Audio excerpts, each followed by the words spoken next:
అందరికీ నమస్కారం. నేను మీ గంటి ఉష. పద్యం మన సంపద సంస్కృతి అని శీర్షికతో పద్యాలు చెప్పుకుంటున్నాం. దాని భావాన్ని కూడా కాస్తో కూస్తో మననం చేసుకుంటున్నాం. అది నచ్చి చాలామంది నా ఛానల్ని సబ్స్క్రైబ్ కూడా చేసుకుంటున్నారు, లైక్ చేస్తున్నారు, కామెంట్ చేస్తున్నారు.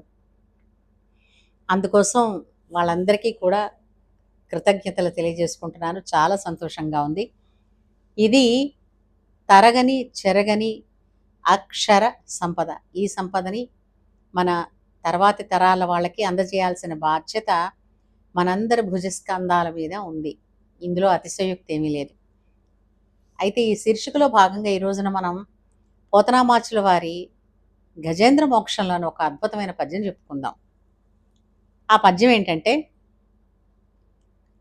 కరిదిగుచు మకరి సరిసికి కరిదరికిని మకరి జనుచు కరకరి బెరయన్ కరికి మకరి మకరికి కరి భరమనుసును నతల కుతల భటుల రుదుపడన్. అది అద్భుతమైనటువంటి పద్యం. అంటే ఏంటంటే ఇందులో మొసలి ఎంత బలంగా ఏనుగుని లాగుతుందో, అంటే మొసలికి నిజానికి ఏనుగుని లాగేంత శక్తి ఉందా? లేదు. కానీ స్థాన బలిమి అది నీటిలో ఉంది. మనకొక పద్యం కూడా ఉంది చూడండి, వేమన పద్యంలో, నీటనున్న మొసలి నిగిడి ఏనుగ గుట్టు బయట కుక్క చేత భంగపడును స్థాన బలిమి కాని తన బలిమి కాదయా విశ్వధాభిరామ వినురవేమ అని ఒక అద్భుతమైన పద్యం ఉంది. అంటే నీటిలో ఉన్న మొసలిని గెలవడం కష్టం.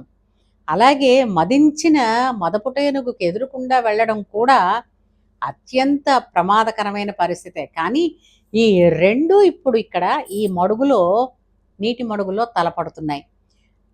వాటి యొక్క ఈ పోటాపోటీగా ఒకరినొకరు జయించి, అంటే మొసలి నుంచి విడిపించుకుని బయటకు వచ్చేద్దామని ఏనుగుని లోపలికి లాగేసి ఆహారంగా తీసుకుందామని మొసలి తీవ్రంగా ఆ పోటీ చేస్తున్నప్పుడు ఆ మడుగు అంతా కూడా అతలాకుతలం అయిపోతోంది. ఆ అతలాకుతలం ఎలా అయ్యిందో దానికి తగ్గట్టుగా అక్షర సంపదను అక్కడ కూర్చారు పద్యం రూపంలో పోతనామాచుల వారు. ఎంత బాగుందండి కదా.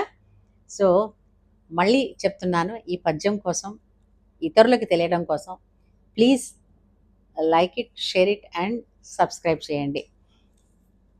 కరి దిగుచు మకరి సరసికి కరిదరికిని మకరి దిగుచు కరకరి బెరయన్ కరికి మకరి మకరికి కరి భరమనుచును నతల కుతల భటులరు